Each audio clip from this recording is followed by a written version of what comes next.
everyone, and welcome to Health Talks with Ernestine. My name is Ernestine Hopkins of Ernestine Hopkins Consulting. And for those of you who've never met me, allow me to introduce myself. I am a certified women's empowerment coach, and what that means is I help women to uncover the blocks that have stopped them from becoming successful, and then I empower them to achieve success. I'm also a certified trauma debriefing specialist with the International Association of Therapists, and I'm all about building resilience in the face of trauma by learning how to self-regulate so that if you are triggered by something, you're able to stay in the driver's seat of the car as opposed to the trauma jumping into the driver's seat and controlling your thoughts, your emotions, and your actions. I'm also a very, very proud author of a book called Saving Myself from Me. One Amazon reviewer said, this was a great story. It was well written.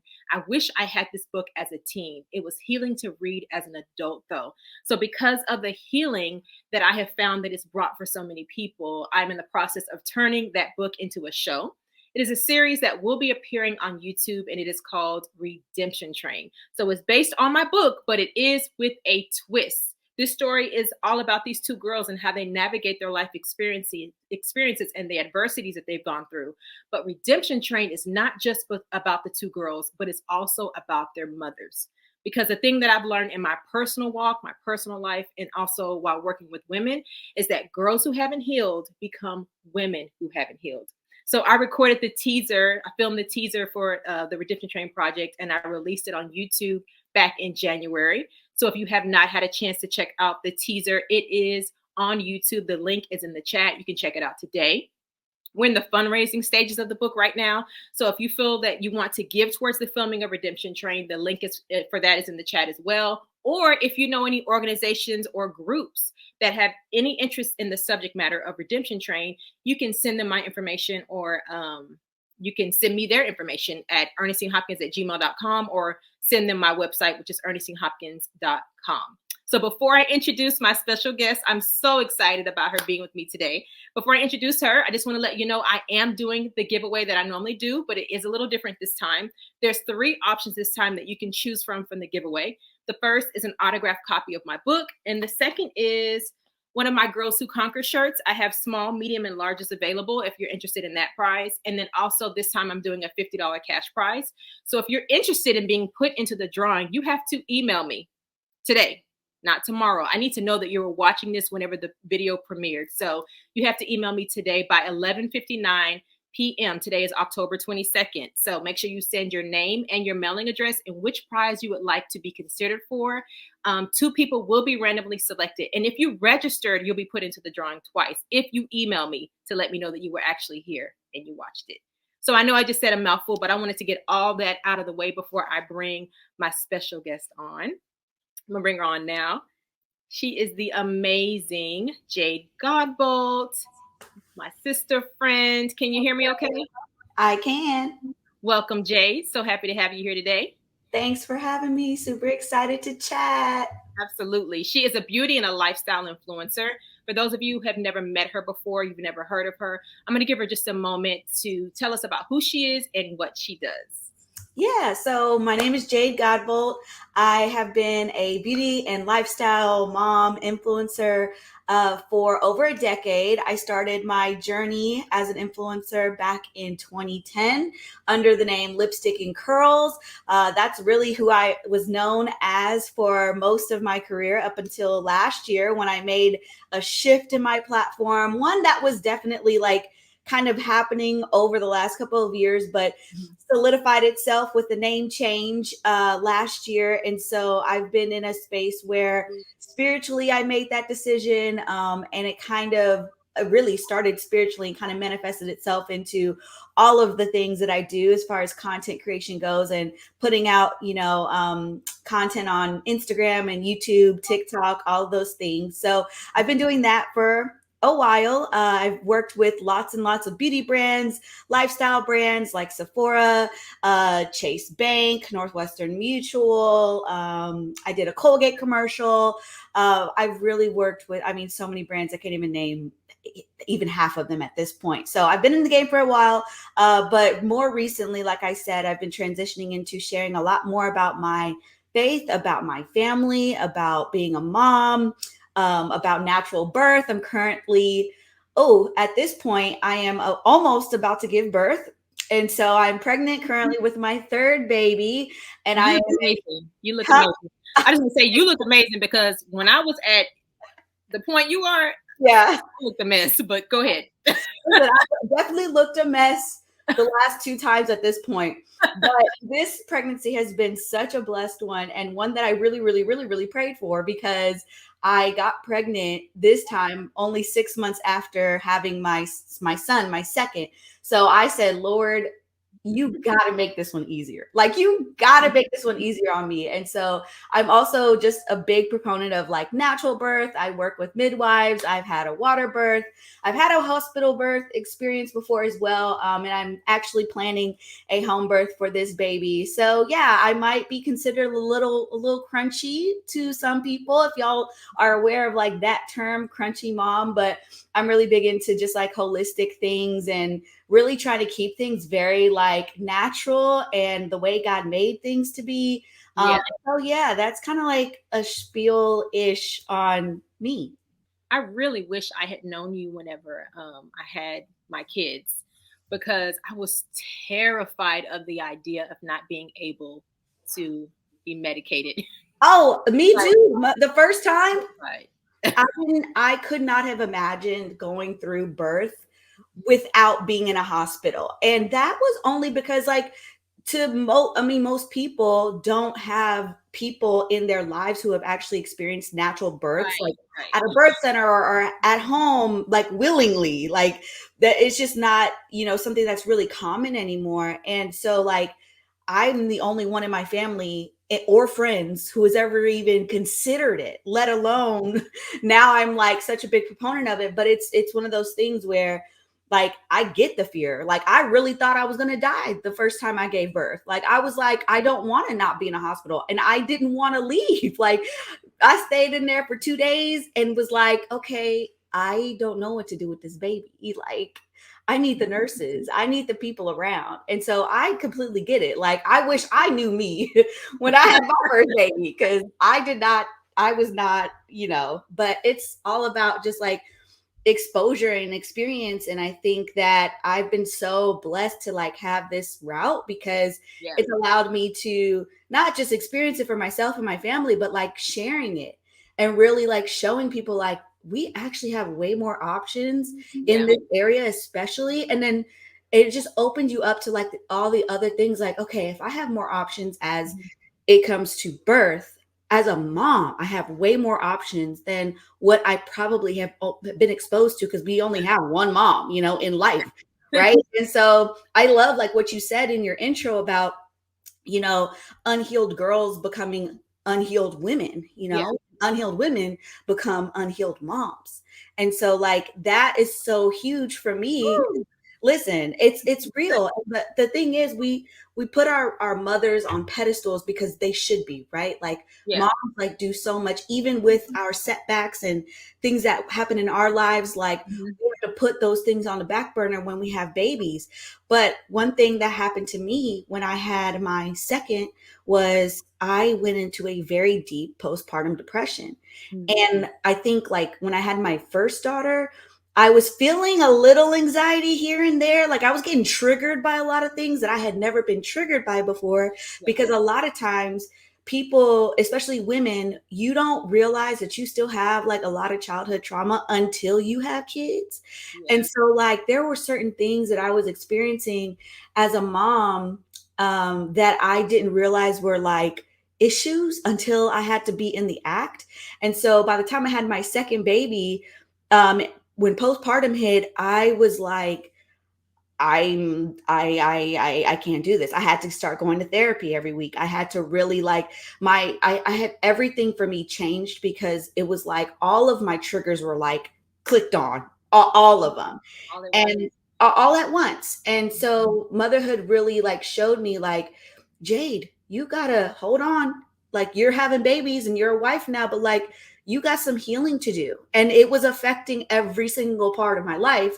It Yeah. was just that they all didn't come to a head until I was literally at that point where it's like, I feel like, okay, you tell me how you feel about this. Did you feel like you were like a real mom when you had just one baby, or did it really hit when you had like multiple babies? Okay, so I did feel like a real mom. I didn't know what I was doing with Yeah. my first, but I felt like, yeah, I felt it. But once I did have multiple, then it Yeah. really set in. Because I feel like when you have one, it's like you can really have the baby become part of your life more because it's just one kid. So Right. you can still have them, go do stuff with you and like Yeah. kind of like make things mesh a little bit more. But Yeah. when you have multiples, it's like, nah, we on kids schedule now.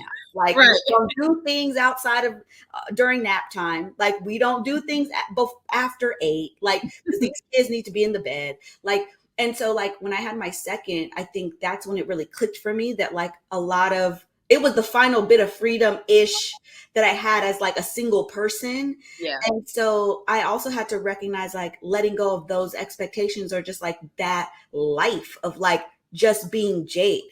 Yeah. And that was really difficult for me with my daughter. And it was a struggle because it was like I had to really face a lot of the selfishness that I had, which we all have because we are only ourselves. Like we don't, before you have kids, you're allowed to be selfish because that's the Yeah. way you look at life and stuff. But when I had my second, it was like, okay, you really are in a position where you're being asked to like step up and serve your family as Yeah. a mom, as a wife. And that was really difficult for me because even though my mom was married twice and divorced twice, I never really saw her serve like simultaneously serve as a wife and a mom.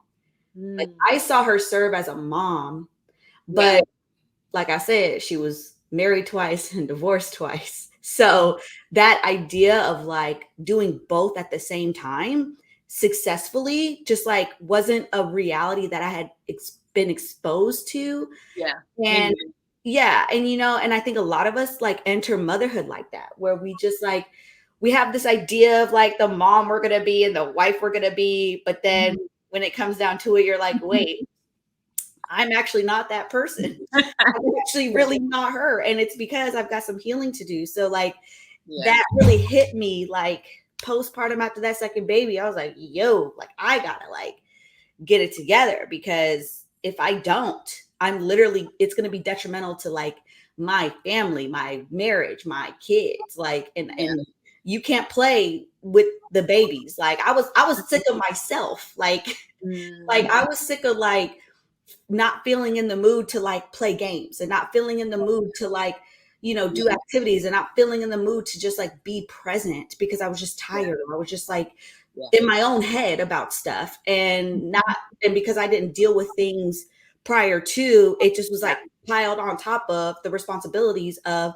a household and the babies and the husband and all that stuff. So Yeah. it was hard, but I had to deal with myself because I was like, I can't let me be the reason uh, everything is in shambles because sometimes it's us. Like Oh sometimes yeah, most definitely. it's us. And I didn't realize that about myself for a long time. I was a young mother. I had my daughter when I was 20, so I never had that selfish stage because I never Oh yeah, opportunity that's to. real. Yeah. So we grew up together, but I didn't know, like I didn't know what I was doing, but I didn't know that I didn't know what I was doing. Yeah. So I was doing a lot of things I shouldn't have done, and I learned that later. And so, like, I have 3 kids. For those of you who don't know, so by the third one, that's whenever after doing work on myself, I realized, okay, these are the things that I want to do. So my daughter got the early version of me, Yeah. She's Yeah. got she has the version of me now. She's 20 now. Yeah. But she went through all my different phases with me. Whereas my Yeah. they have a different story. But I had some of the same experiences though of realizing that there was work I needed to do on myself, and being exhausted because the way I was doing it, honestly, even though I was in church, I was doing it without God. Oof. That part, because listen, that is a lot. Like just doing life is one thing, but like let's break it down. Doing motherhood without God is like almost impossible. You like will drive yourself crazy. Like I to some people it's probably possible because they don't believe in our God, but Right, right. I think it's impossible, like as a believer, to do motherhood without him, because it's just the stresses of life and the weight of the responsibility that is required. Like, it's just, that was one of those things that was huge for me. It was like, yeah, God, you got to step in. Like, I need you to take some of this weight, because it can feel so heavy, like day in and day out. Like, I got to feed these kids every day, like all their meals. Like, I got to make sure they're in the bed, but not only that, but like they got moods and like attitudes and like all these things. And like, for me, I'm about to have 3 under 3. So it's just like, I can't, I'm not in a position to have the luxury of just like, oh, I'm just gonna do life without God because it's manageable. It's not. It just simply is not manageable. Like, I need him. I need him.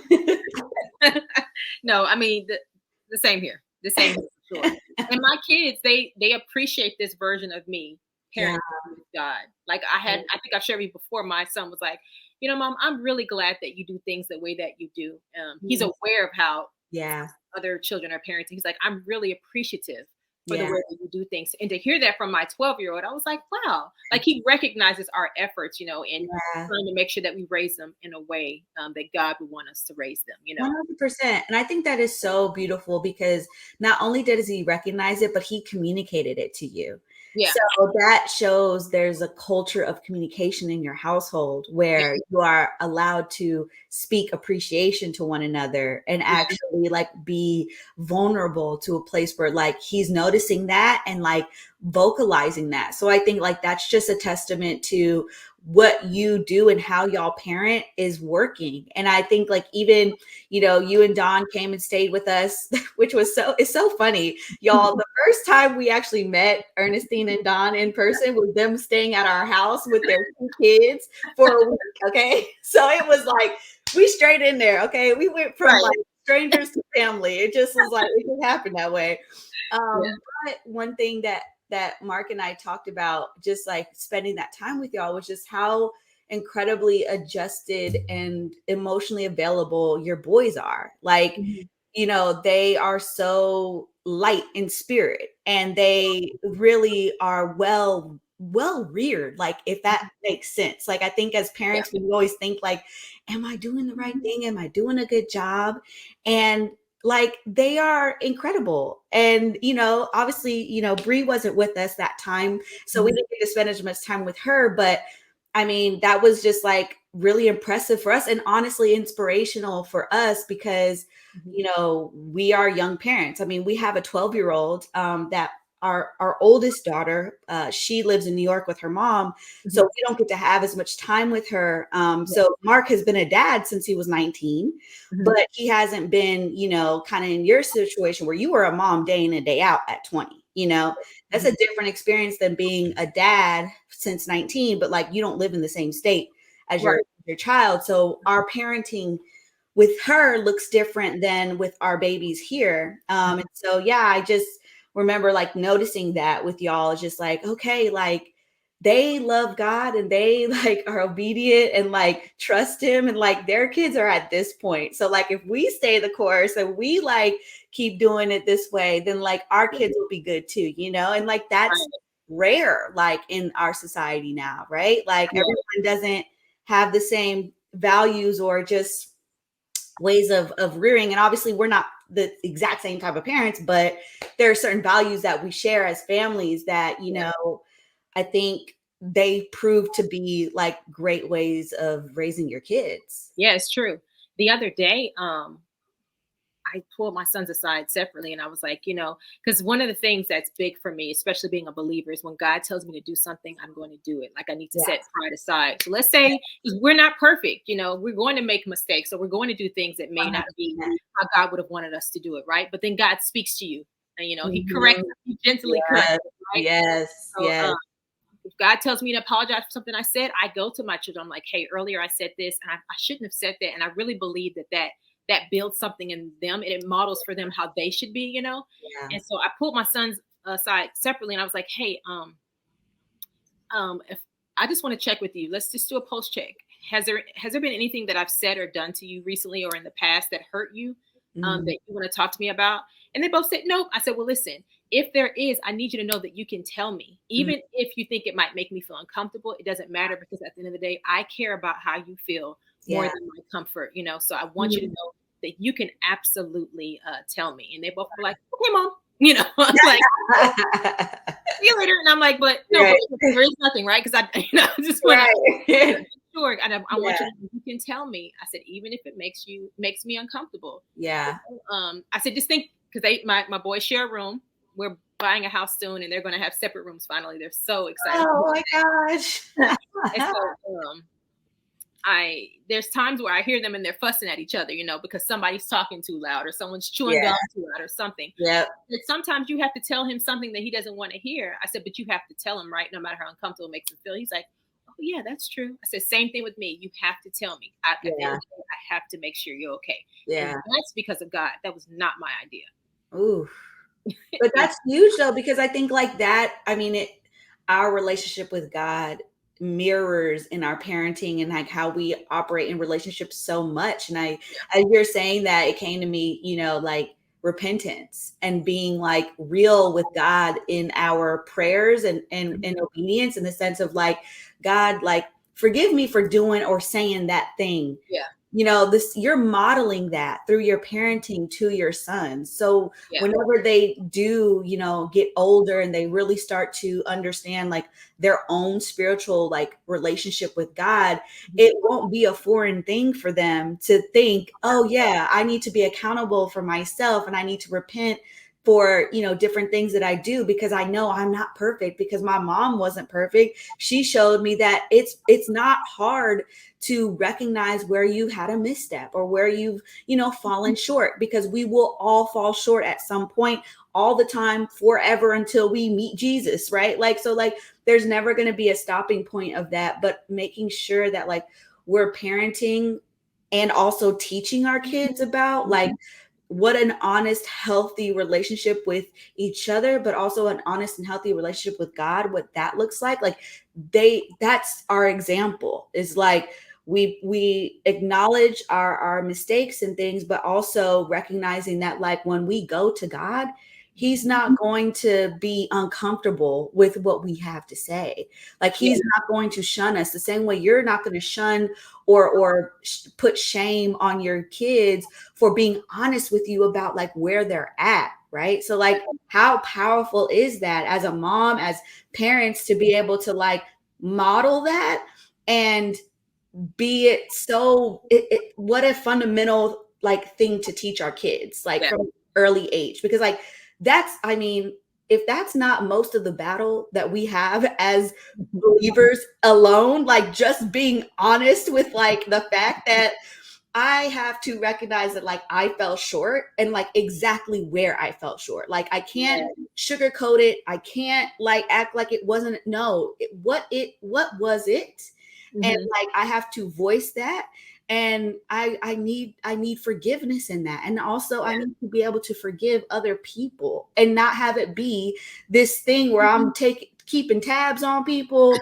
I'm holding grudges, like, and again, it's like when you have those conversations with your boys, even when they say no, it's like you gave them an opportunity to say something if they needed to, but then also if they obviously in that situation they didn't say anything, but if they did say something, what would you have done? You would have asked for forgiveness in that, like, forgive me for doing that, I'm sorry for, and they would have forgiven you, right? Like, and not fly off the handle, when they tell me don't fly off even my 20-year-old, we've had moments too where she's been able to talk to me about the other version of me.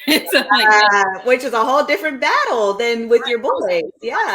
Back then, like, but we did have those conversations, and not flying off the handle as she shared those things with me was important for her healing as well in that. So no, 100%. I've had some hard conversations with my mom too in the last like couple years that I needed to have because of that very same thing. Like my mom was 23 when she had me and my sister, and we're the oldest of, well, technically she has two other kids outside of me and my twin sister. And then my dad has two other kids with my stepmom.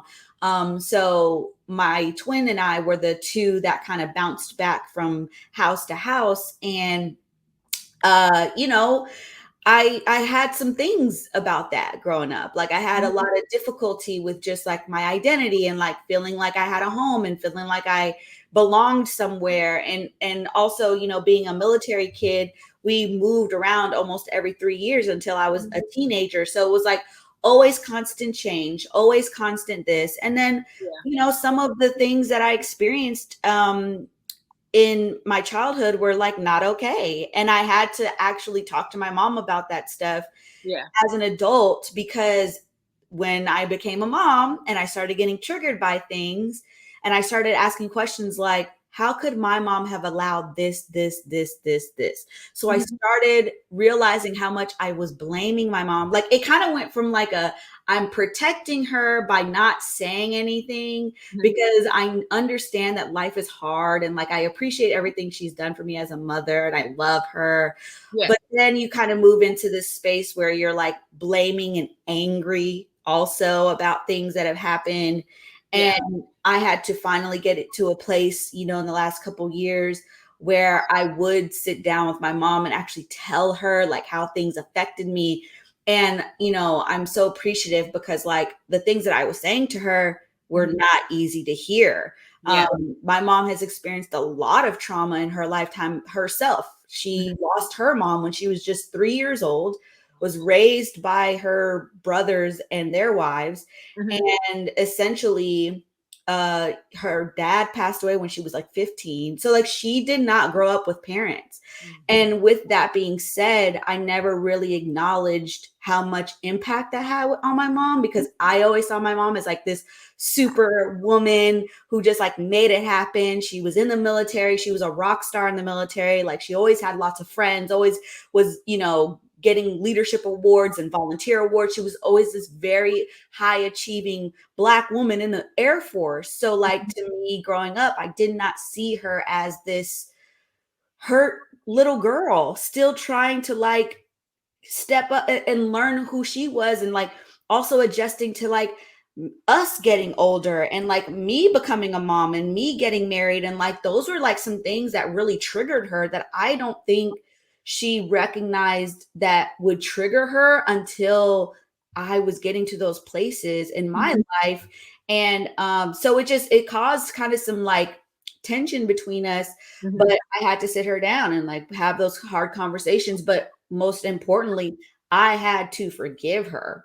Like I had to really like stop being angry, stop being, you know, upset about decisions and saying, well, if I would have been in her situation, I would have done things differently, blah, blah, blah. Like I had to stop doing that because it was only holding me back from being able Right. to heal. Like, you know, so it's like I realized that in therapy that like I kept, I started expecting Mhm. my mom to be the type of mom I am. And that was unfair because she didn't have herself as a mom to get me to a or get her to a place that I'm at now. You know what I mean? Yeah. Like Yeah. she was the mom that she was, and that allowed me to be the mom that I am. And so for me to now be in this place and then expect her to be something that she's never been, you know, that's unfair. And then it just, you know, so like, but those are the things that you, when you have those conversations with Bree, like I can only imagine, you know, luckily she's only 20. So like she's at that age when you had her. So there's a moment where you can kind of just focus on y'all. Mhm. I don't necessarily regret not talking to my mom earlier, like not until like I'm 31 now, so I had those conversations with her later than your Yeah. daughter is. But I think that you know, as long as you can recognize at some point that maybe, hey, like I am carrying bitterness in my heart for Yeah. my mom, you know, and like Mhm. I need to stop trying to act like because I love her so much and because I want to protect her, I can't be honest about how I actually have felt about certain things that have happened. Because Yeah. like you got to do that and recognize like where you're really at to be able Mhm. to let those things go. Yeah, it's important.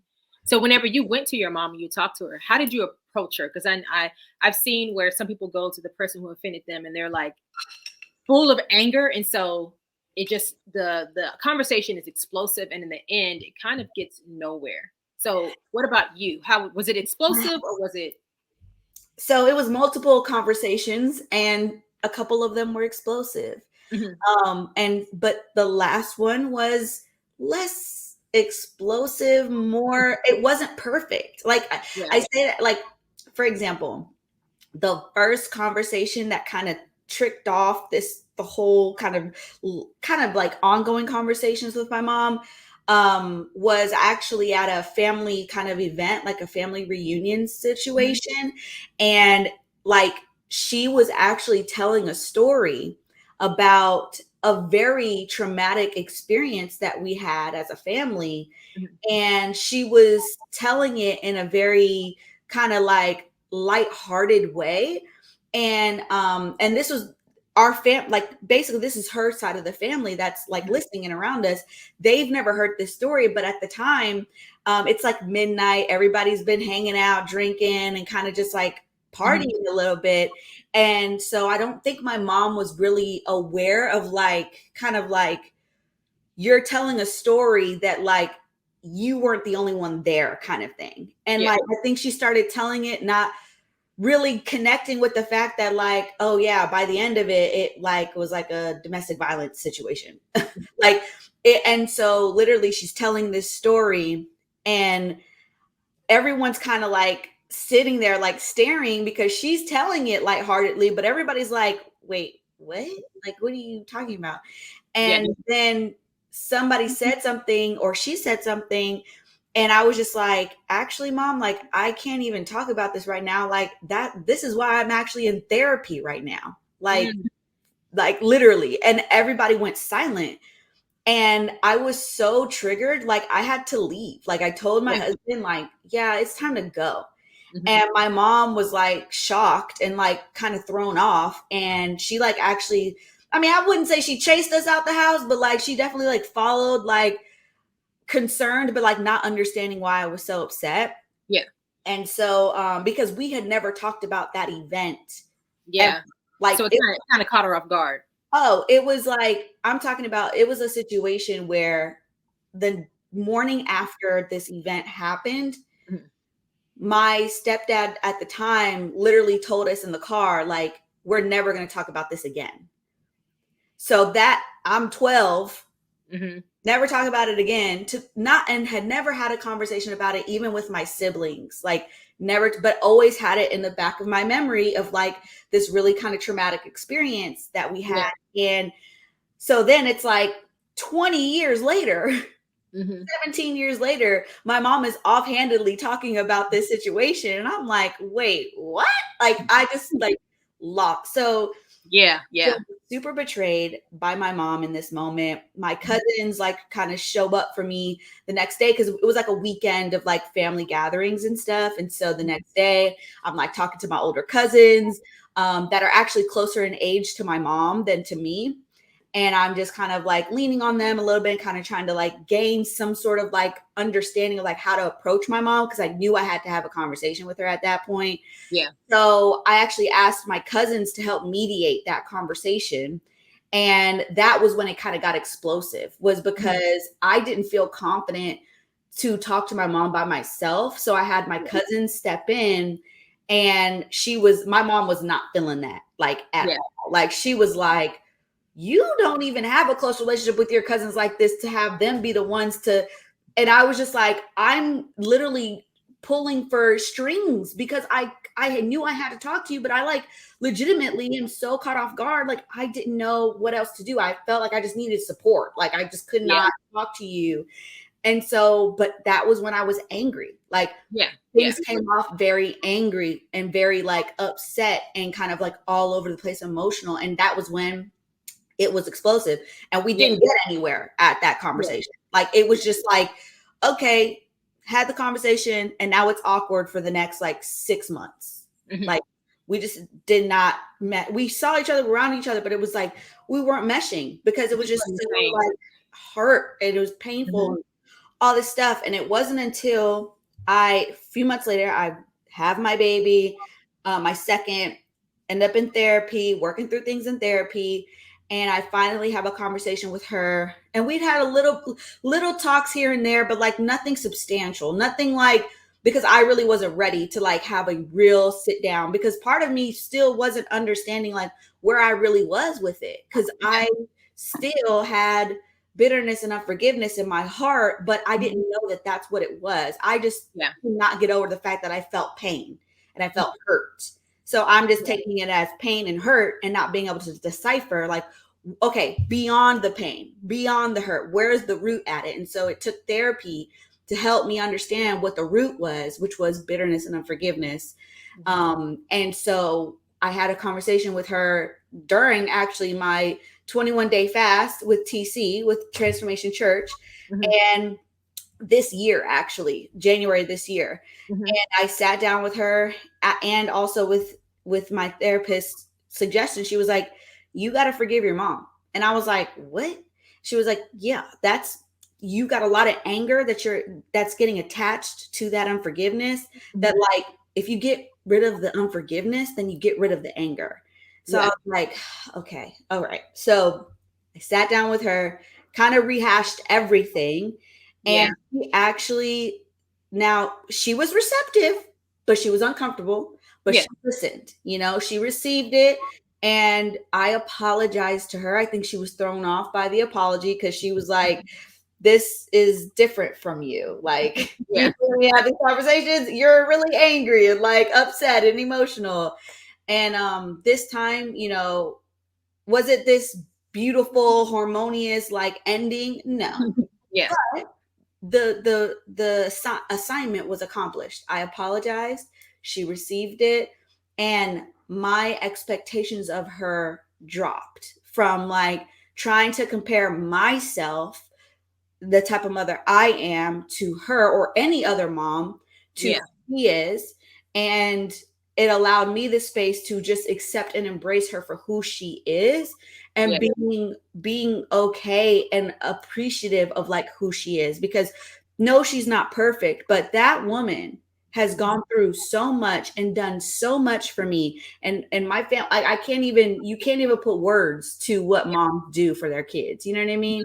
So that piece of it, it allowed me to like separate those two things, but it was a process. Like it was not easy, and it's still not easy all the time, but it's given us a place to like be healed from those things in the past, Yeah. and to be able to like take a different chapter into our relationship now. Yeah. And what stood out to me about what you just said was that prayer and therapy is what got you to the place of healing so that you could have that conversation with her Yes. and it wasn't as explosive as it was before. Yes, 100%. And honestly, like, even beyond prayer, it was the fast. Like, it Mhm. was that 21-day fast, which was the first time I really did a fast for real.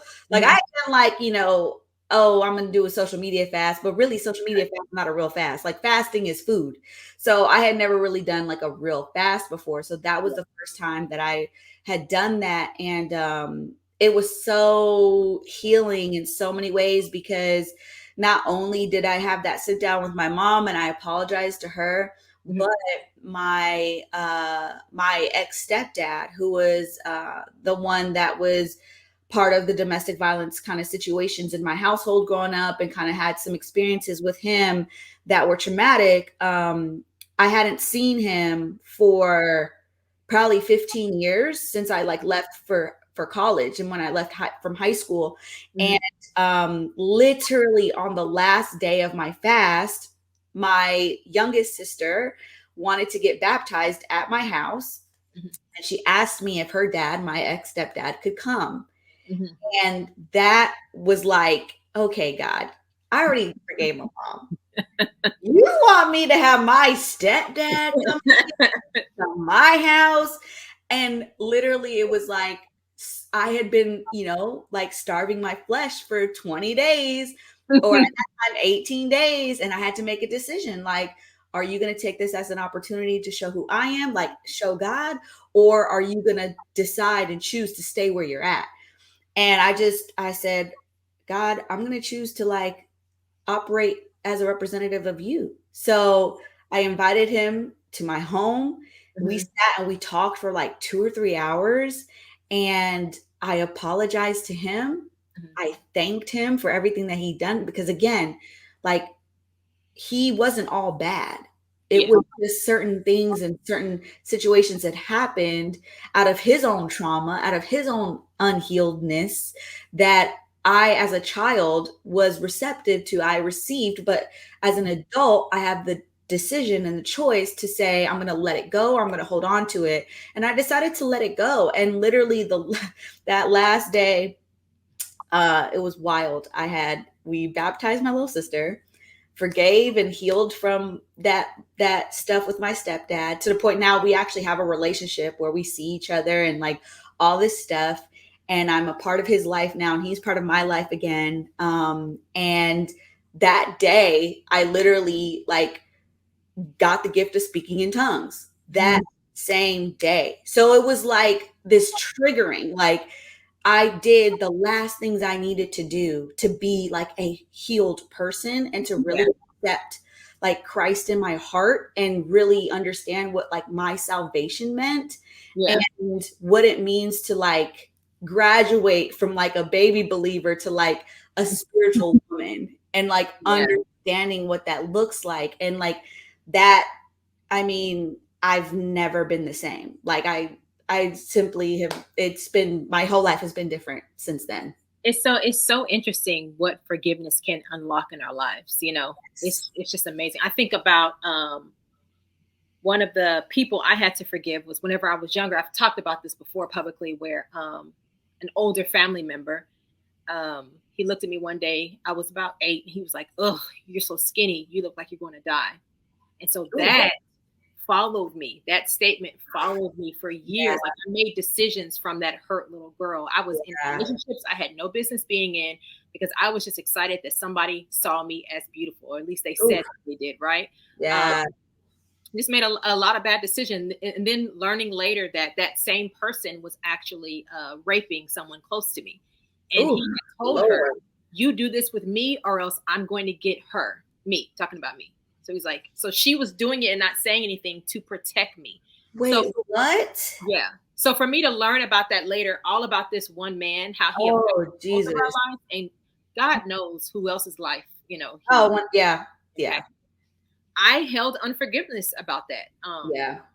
Every time I thought about him, because I thought I was over it, but anytime he came to my mind, I was instantly upset again. So Of clearly I course. wasn't over it. Yeah, And so God had to deal with me about that. Like, you have to let him go. Letting him go does not mean that what you're saying is that what he did was right. You're not yeah, saying that. yeah. Letting it go is for you, so that you can grow and so that you can come into all the things that God has for you. Because it does hold you back. You may not realize it. 100%. You don't realize Yes, that it was holding you back until you're on the other side of it. And then you're like, yeah. dang, I was really held back by that one. Yes, and like, and you start to recognize like, man, I used to live with a lot of fear. I used to live with a lot of anger.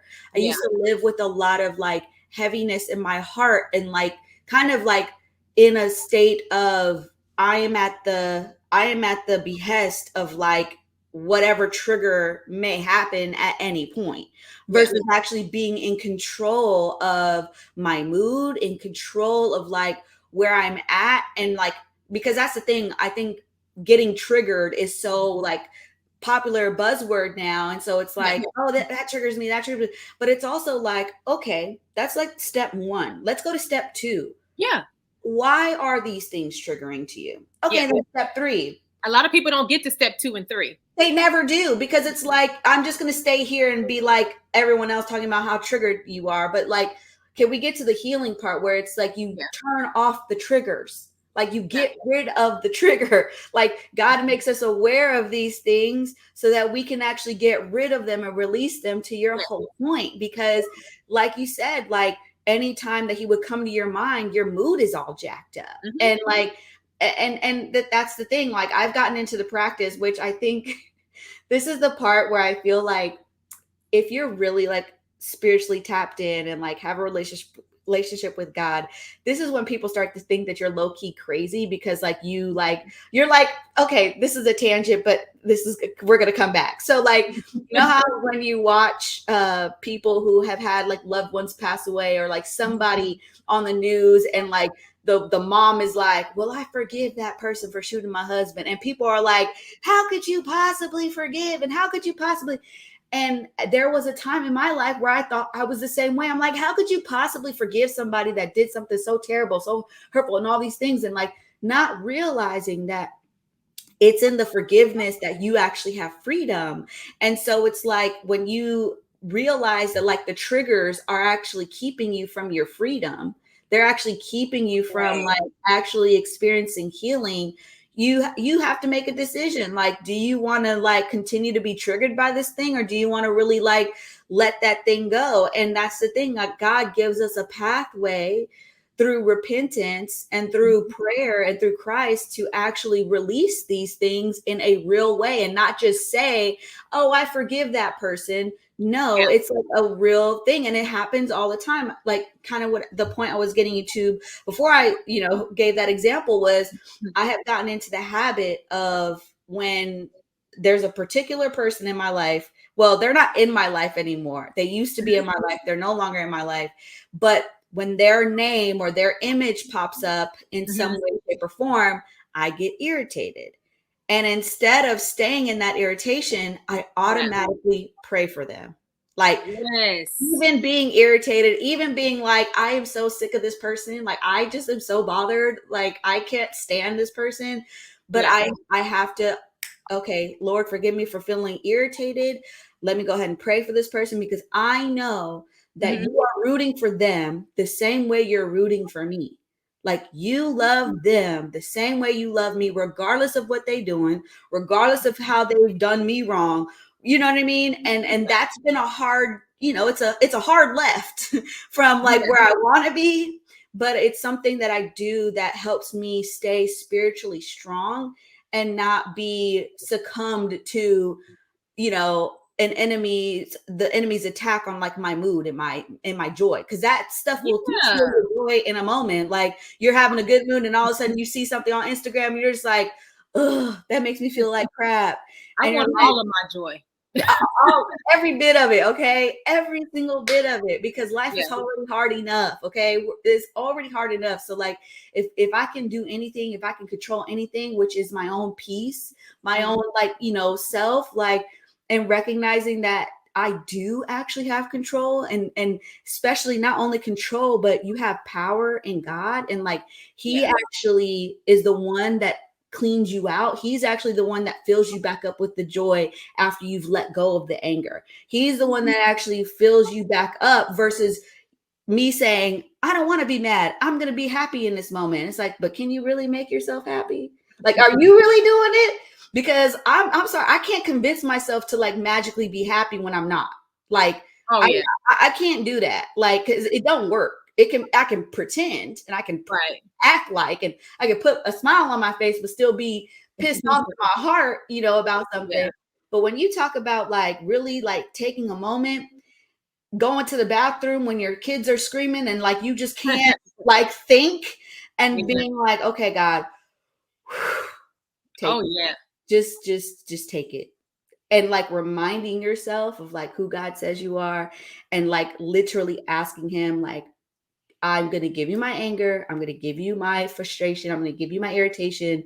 And I need your peace right now, because I know if I'm surrendering this to you, you're going to give me joy back. You're going to give me peace back, and sit there and like give yourself a moment to receive it, and then continue on. And like, it's a muscle, right? Like it's going to take time. It's not going to be the first time you do it. You're going to just be like, oh my God, I'm just like great now. No, it takes practice. It really does. It really does. For me, like it's taken probably a couple years of just trying to learn and grow and going through situations where I'm like, where really God is like, here's an opportunity. Try me out. Come on. And right. And saying, okay, choose the God option.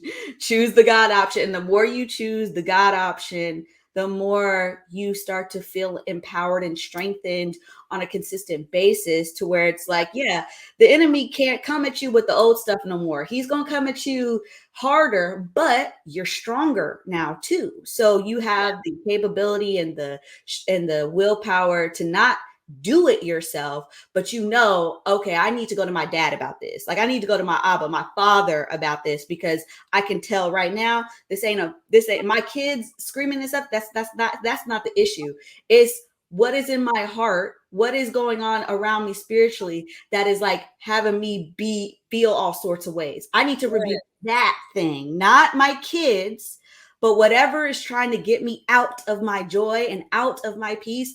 I need to handle that thing, because like that's the real issue here, and not me, my kids knocking over the coffee and then making a mess in a room. And, it's not that stuff. Like, there's a way that could happen and you not like lose your mind. But because I'm more patient with my children, with my husband. I'm just more patient, period, depending on where I am. 100%.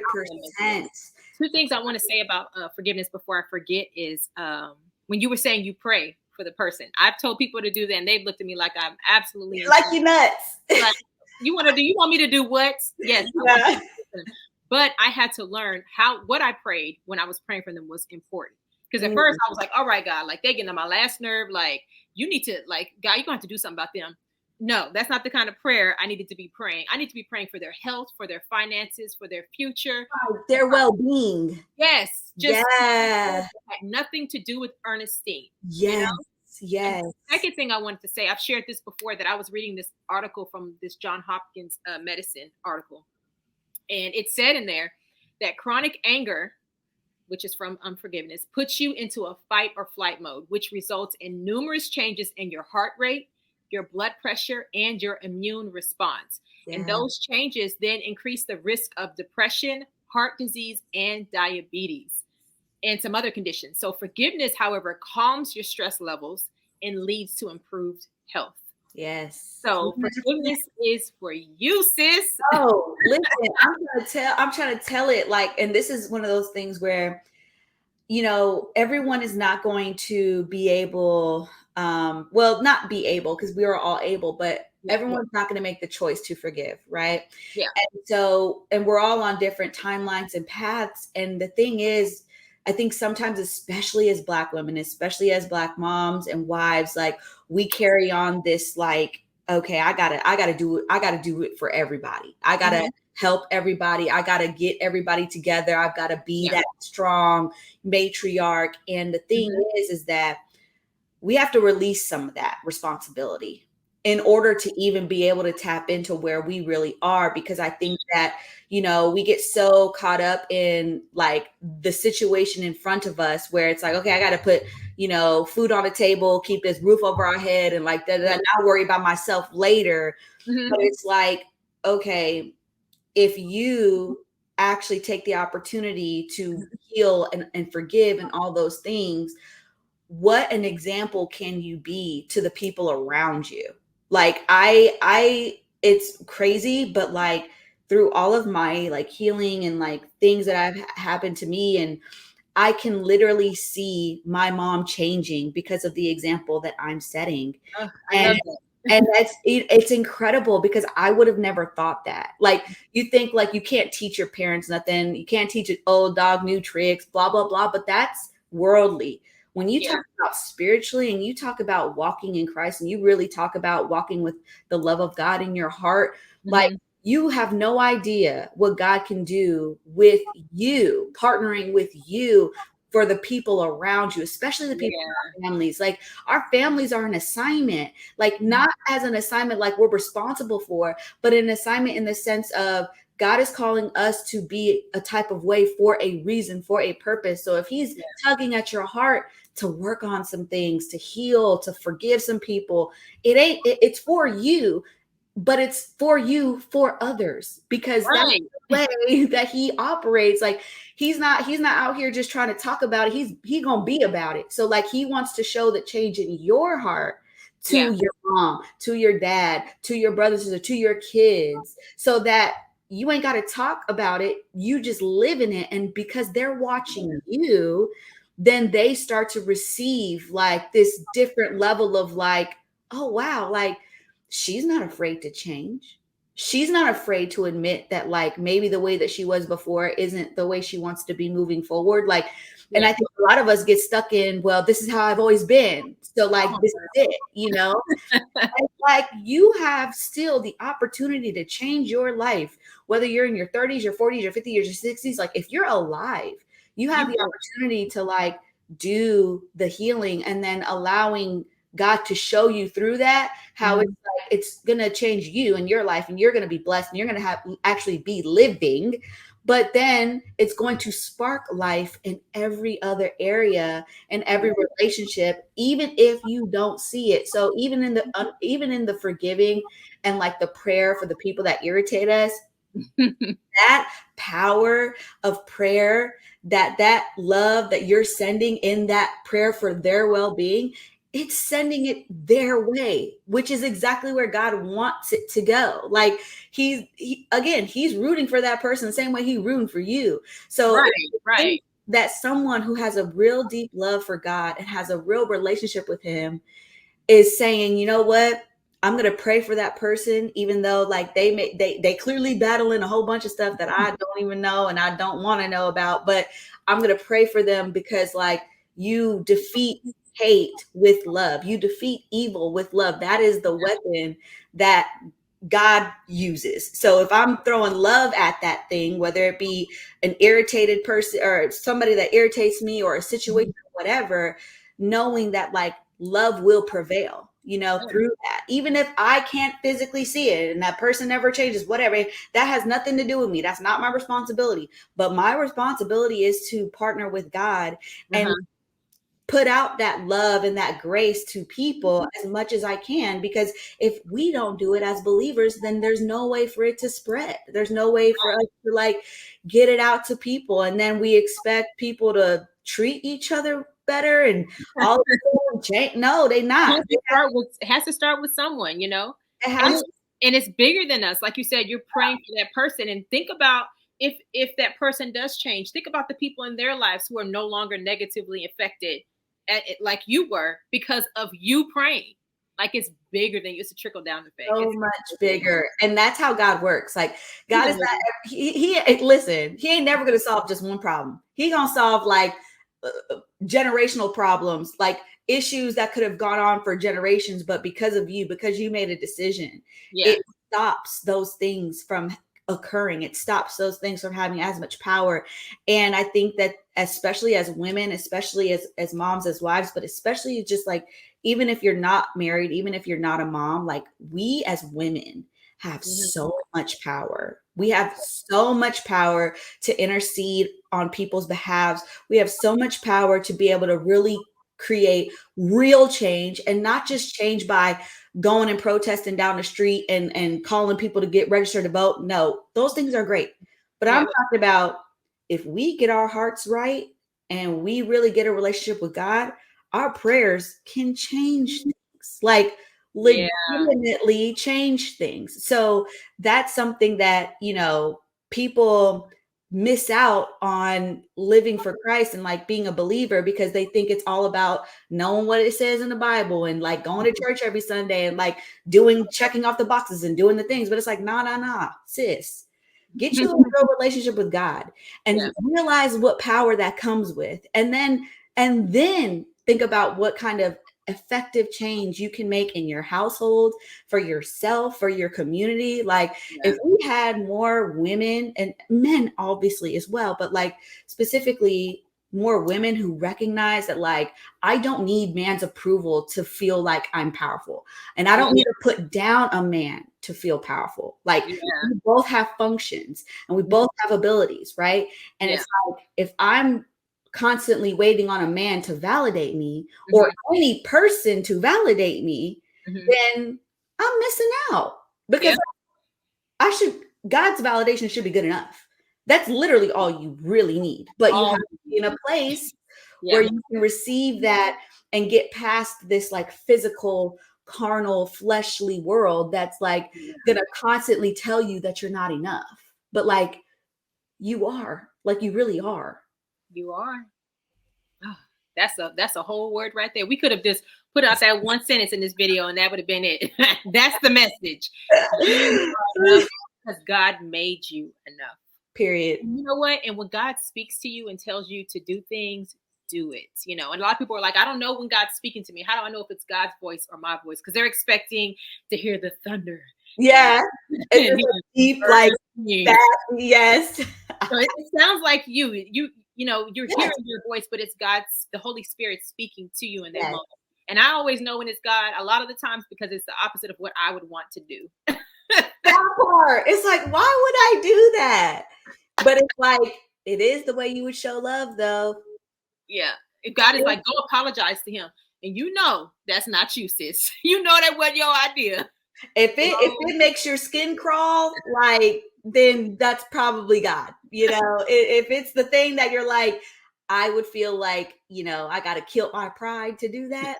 That's God. Do that. Do that. Yeah. I mean, it's important. Yeah. One of the things I know you said God told you to do regarding your platform was speaking out more about God. Yeah. So, what has that experience been like for you as far as the people that follow you and things like that? I mean, it has definitely challenged my flesh in the sense of the ways that I used to look at my platform and the ways that I used to interact with my audience and kind of just like my mindset when it came to creating content. It changed everything. And also, everybody's not here for it. So it's one of those things where I had to really, you know, wrap my mind around the fact that like I am taking a stance now and I'm not catering to everybody anymore. And that is a little scary when, you know, everything is on social media. Everything is so like grow, more followers, more bigger platform.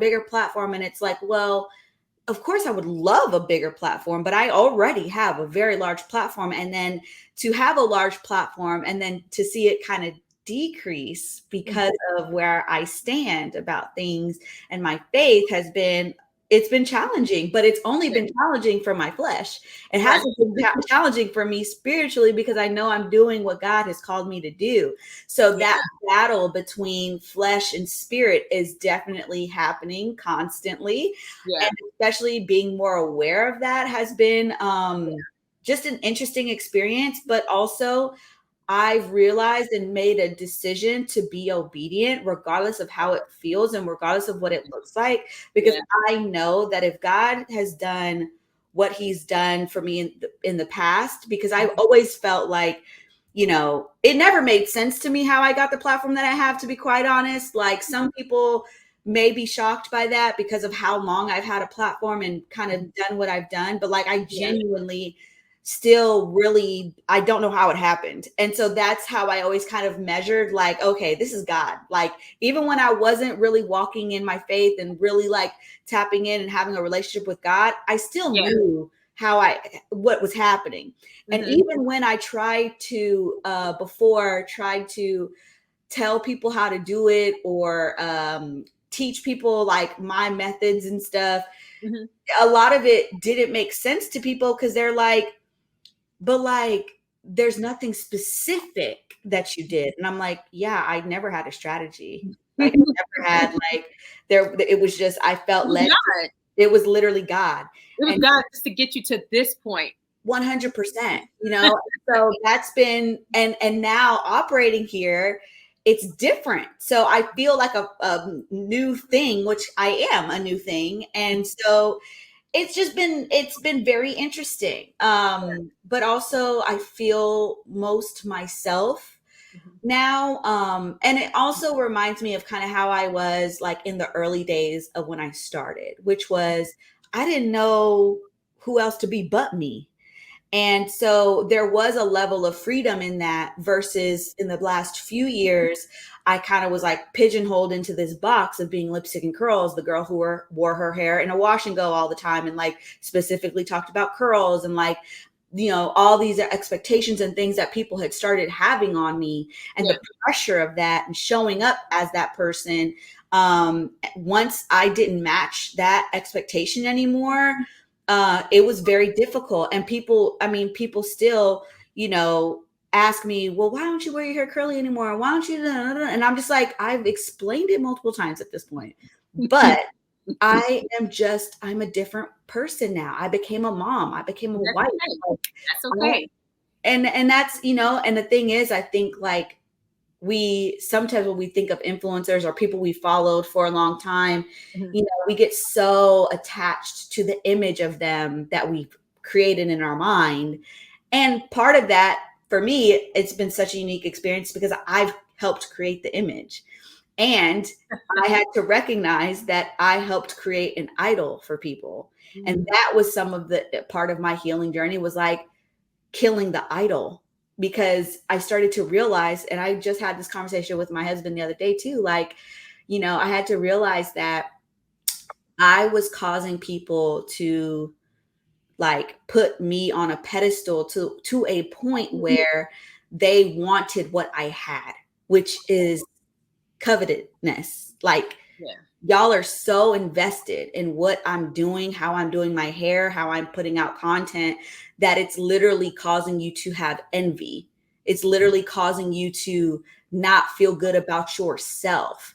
And there was a lot of good that came. Like, I have had lots and lots of people say, you're the reason why I started wearing my hair natural. You helped me so much with like learning about my curly hair, blah, blah. And those are all great things. Like, Yeah.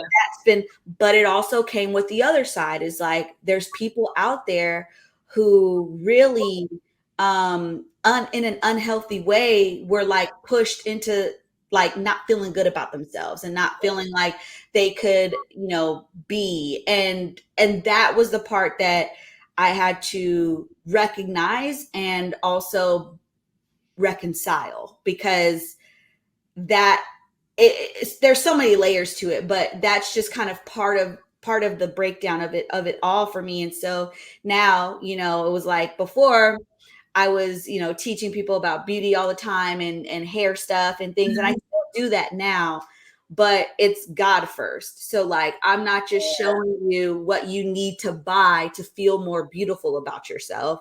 I'm showing you who you need to tap into, who Yeah. you need to recognize in order to feel better about yourself. And that is you getting right with your relationship with God, tapping into the Holy Spirit, and being able to have that manifest in your life. And then all things will come Yeah. on. Then we'll do our hair after that. There we go. Right? Like, yeah, the hair and the beauty stuff is the add-on. It's not the starting point. And I think that needed to be very clear on my platform. And that's taken some adjusting on both sides. So still very much so in it. But yeah, so it's definitely been an interesting learning experience, but one that I'm very appreciative of, and being able to still do what I do and not being someone that's kind of like gotten completely lost in it and can't come out of it, Yeah, I love that. I'm honestly inspired by that, because um, when I was doing ministry before, it wasn't social media like very heavy. I was doing a lot of stuff in person, and I just kind of posted here and there about my nonprofit, but it really wasn't like the center of it. And so now that I'm doing things with social media, since I relaunched everything in April, I started noticing. I thought it was random, but I know it wasn't, because that's not the enemy. That's not how the enemy works. But I would be scrolling, and I started seeing different things about people saying, "Oh, I'm so tired of Christians shoving God down our throats and this and that." I just kept seeing post after post, and I was like, "Man, this is."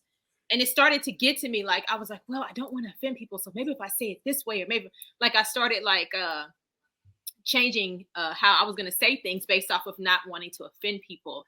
And God convicted me on that. And it was like, listen, like, some people, first of all, you talking about your faith is not shoving it down people's throats, because you're not going to them and saying, hey, you need to da da da da.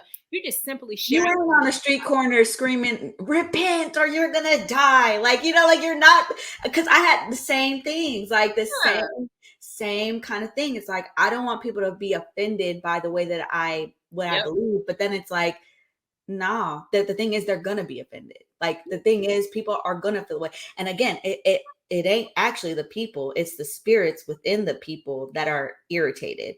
And the more you like get closer to God and more you are bold and confident in what you believe, the more that's going to actually happen. And that's like a hard pill to swallow. And it's, for me, it was so difficult because I was just like a people pleaser for like most of my life. Yeah. And so this concept of like saying or doing anything that would like make somebody feel a type of way, I had to really understand like it's not the person. Like we love everybody, regardless of what they believe, regardless of like who they are. Like we love people first, right? But recognizing that like that whatever is irritated in them is actually not them.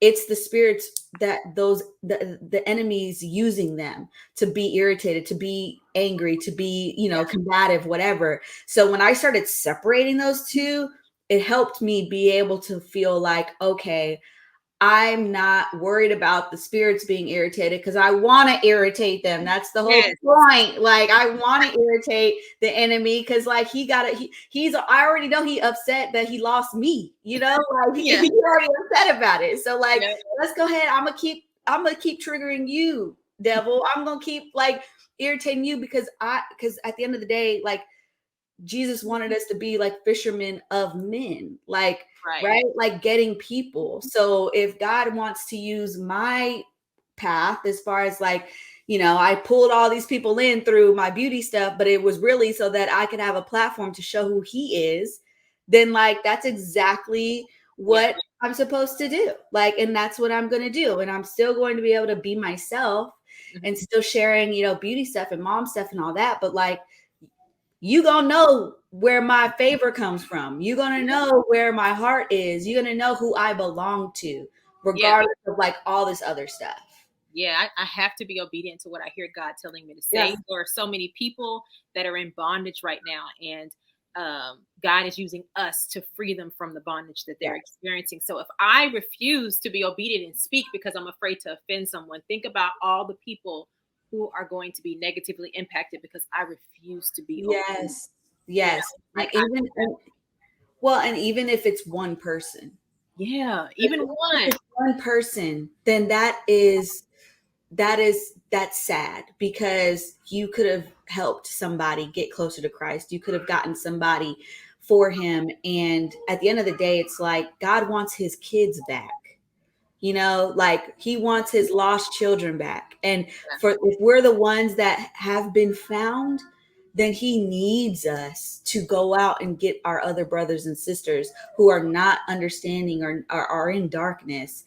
And we're supposed to be the light, the lamppost, the light, the salt of the earth. Like, you know, we're the ones that are supposed to be tasty, attractive, like trendsetters. Like you should be attracted to me, not because of who I am physically, but like because of what God has placed in me and what he's allowed me to do and what he's partnered with me to do.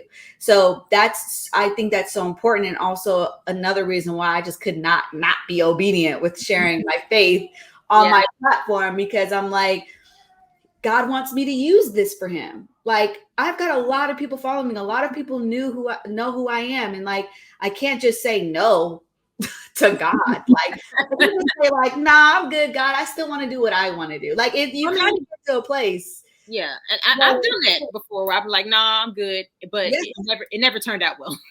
It don't. And for me, I'm like, I have always been that person who's like, I don't know, I guess I've always been like pretty spiritually tapped in from a certain position of like, I never liked being in trouble. I never liked being, you know, knowing that I was out of step with what I was supposed to do. And even as a kid, like I always had a very clear, because I mean, even though I didn't grow up going to church all the time, I grew up with Christian values and like understanding who God was. And really, honestly, I feel like I've always been very like spiritually attracted, but like not knowing like what spirituality looked like for Christians, because I didn't understand the concept of that in Christianity until, you know, later in life. But always as a kid feeling like I wanted to do the right thing. Something innately in me wanted to do the right thing. So anytime I was out here in the streets doing things I wasn't supposed to be doing, like all of that, like I knew I just knew like part of me did not want to be there, did not want to do the things that like my flesh wanted to do. And I struggled with that. So like even now it's like if I, God tells me to do something and I took, too long or I just like didn't do it, it bothers me. I can't handle like the conviction is too strong. And so that's why it's like I've gotten to a point where I'm like, okay, God, if you say it, I'm doing it because I just don't want to be in disobedience. Like I just don't. And at this point, you gotten me this far. You have shown me so many ways through so many different times in my life. So many times I should have literally been dead or in jail or you know what I mean? Like the stuff that I've done in my past, like Jesus, like I'm not worthy. I don't deserve. None of my life that I have now I deserve. So I know that God has gotten me to this point. So for me to like turn around and not do what he told me to do, it just don't make sense for me. But that's what good kids are like. They like listen to their parents and not only do they listen to their parents, but like they start to learn how their parents operate and really understanding why their parents operate the way that they do. And I think like when we start to really understand why God is the way that he is and his character and like truly like the reasons why he says no to certain things, and you really understand like, oh, that makes sense. Sin leads to death and he wants us to live. So like if he's telling me to do something, I know it's because he wants me to live and he wants me to be blessed. So like I have to trust that even if he's telling me to do something that doesn't make sense to me, I know that he's only good. So if he's telling me to do this thing, it's only going to be for a good reason, period. Yeah. Oh, I love it. Yeah. This has been amazing. Yes. I know that I love this conversation. Yes, it was so needed and so necessary. Yes. So tell everyone how they can stay connected with you. Yeah. So you can find me literally Instagram, TikTok, YouTube at Jade Godbolt. I also have a website, jadegodbolt.com, where all of my, socials are linked as well. But my main platforms that I post on regularly are Instagram, YouTube, and TikTok. My long form content, really like my YouTube videos. Currently, I have a series called My Pregnancy Diary that I've been doing like weekly check-ins and things like that on YouTube. So if you're interested in like pregnancy and like kind of like how I've kind of sprinkled my faith, well, not sprinkled, my faith is all up in this pregnancy and like how I really like done this pregnancy differently. Definitely check that out. I'll also be posting, our birth there too. So if you're someone that's like, I've never seen a natural birth before, I have a whole video of like my water birth with my second son that you can watch now, but eventually I'm about to have my other baby. So you'll be able to see that too. And just like follow me. Oh, also my husband and I, Mark, we have a podcast called the Godbolt Life Podcast that is specifically talking about marriage and doing life God's way. And we have a series going on right now called Uncut. And it's literally Mark and I chatting in ways that we would chat by ourselves, but like the kids are asleep, and so we hit record and those are the episodes. So definitely go check those out. You can listen on Apple Podcasts, Spotify, Google Podcasts, a few other places as well. But yeah, those are where you can find me. When you were talking right now, you just made me think about I think it would be really good for the four of us, my husband and I, and you and your husband, for us to sit down together and oh yeah, we got to make that happen. It's going to be good too. I feel it. Oh yeah. I mean, we be on Zoom or not Zoom, on FaceTime for like 3 or 4 hours. So yeah, we got something to say between the four of us. Right. Most definitely. Yeah. Thank you so much for joining me today for the Health Talks. And thank you so much for being my sister friend. You're absolutely amazing. And you have a heart of gold. And I just want to say that, like, you just exude God. And I just love it. So what you said today. Of course, my daughter's trying to chime in here. Sorry, y'all. Just wait a second. Tell her to come in. that baby gate is up, so they ain't coming in here, but they standing right here. But I also want to say that what you said today was on point and it was impactful. And I just appreciate your openness today. And there's someone who needed to hear what you said. And I pray that after watching this, that their life is forever changed and that you're blessed for your obedience. So thank you again. Thank you. Keep pushing. I absolutely love you. Oh, I love you too, sis. And listen, right back at you. I think that this Health Talks, this whole series is so impactful. And I know that it's going to spark healing in so many people. So I'm sending those same prayers up to you in your platform and everything that you have coming up. I think I'm just a fan. So yeah, love you too. Thank you. I love you too. I will talk to you later. Okay, bye. All right. So, everybody, thank you so much for joining me for today's Health Talks. As you know, Health Talks is every fourth Saturday at 6 p.m. So, the next one is already scheduled. It is on November 26th at 6 p.m. The link for you to register for the next Health Talks is in the chat. If you register, you will be entered into the drawing twice, but only if you attend. And the way that I know that you've attended is if you email me. And don't forget that today's drawing, again, it is for the autographed copy of Saving Myself from Me, or to receive a Girls Who Conquer shirt, a size small, medium, or large, and then also the $50 cash prize. Just don't forget, you have to email me today by 11:59 p.m. Today, October 22nd, by 11:59 p.m. Email me at ernestinehopkins@gmail.com, and that email address is in the chat. Make sure you send me your name, your mailing address, and what prize you would like, and if you're choosing the shirt, the size. And 2 people will be randomly selected. So I will email you back and let you know if you are the winner.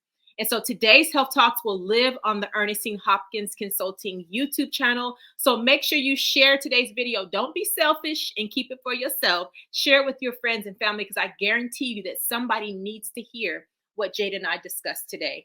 And you may not know who needs to hear it, but just be obedient and just, be obedient to whatever name you heard pop in your head and just send it to them so that they can be blessed by it, okay?